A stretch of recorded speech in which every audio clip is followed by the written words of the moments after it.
Today we're joined by Neva Baltzell. Neva, you want to tell everybody a little bit about yourself? Sure, Ted, thanks. I am from Florida. I was associated with Florida 4-H Camping, and I first came to Buckeye Leadership Workshop in 2007. In 2005, I met a group of Buckeye alums at the 4-H National Camping Institute in Rock Springs, Kansas. That group included Jane Roth, Larry Hall, Chuck Worth, and Bill Henderson. And they were this awesome group of people who just got up in front of the crowd at a moment's notice and could sing and do skits and tell stories. And those I discovered were my people.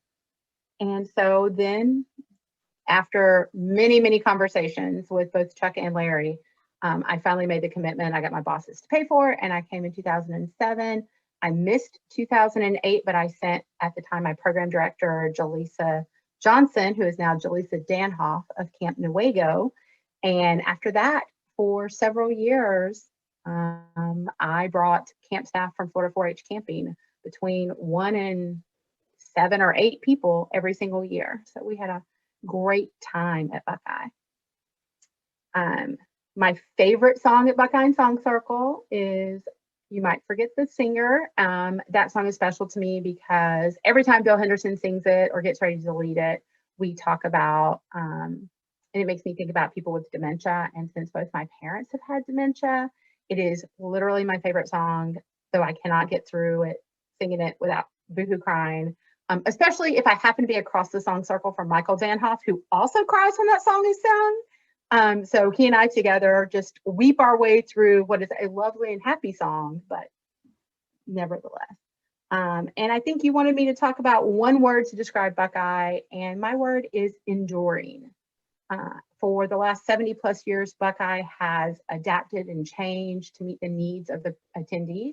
And that, I think, is due to the amazing committee members that they have. They have that strong team of permanent committee members who have been there probably since close to the inception, and then the elected members every year, the young adult members, or every 3 years, the adult members. And I think that has made Buckeye endure for the 70 years and hopefully for 70 years to come after the pandemic. All right. So, do you have any advice for people that might be on the fence about attending BLW in the future? I do. I brought a lot of people to Buckeye, and I think that my best advice is jump in.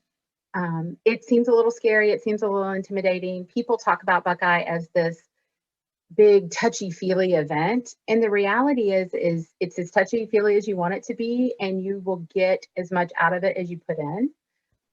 But for me, the experience I've had and the experience I've watched camp staff have and the people that I've brought over the course of years is that you learn not just about yourself and learn new skills, but you learn about so many people from so many places and how different their camping experiences are, or their 4-H experiences, or just their life experiences. And there's something magical about being able to sit in a room where you have people who are significantly older and you have teenagers, and watching those bonds form.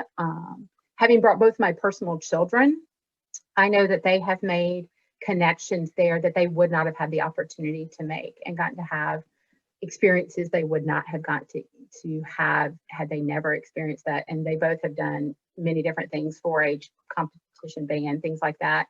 So I think it's just be brave and take that chance. They're not scary people. Speaking of those not scary people, is there somebody that you met at BLW that has made a lasting impact on your life? This is a tough question. And I think probably a lot of people have said it's a tough question. But there is one, and I'm going to get through this without being too emotional. Chuck Worth, who got me to Buckeye. He was this amazing human being. And he just went through life. He never met somebody he wasn't willing to be friendly with. He carried, as I have now, a batch of keys everywhere.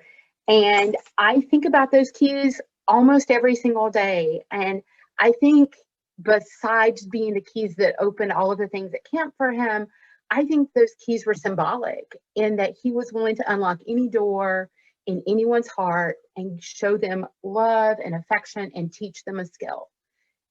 He never didn't remember someone's name, which for me is miraculous. I can't imagine being able to meet someone one time and then always remember their name. And that was something Chuck just made everybody feel cared about. And I miss seeing his face at workshop, but he's the person that right now sticks out in my mind as being the person I'll never be able to forget. All right. So do you have any closing comments for everybody? Just that I am ready for pandemic to be over and I'm ready for March of 2022 so I can have Buckeye hugs and experience the wonderful weather that happens in March in Ohio and sing songs. You scoff at that, but Ohio weather and Florida weather are very different in March. And just sing songs and sit in a jam session and learn things and see those people that are so special to my heart. All right. Thanks, Neva.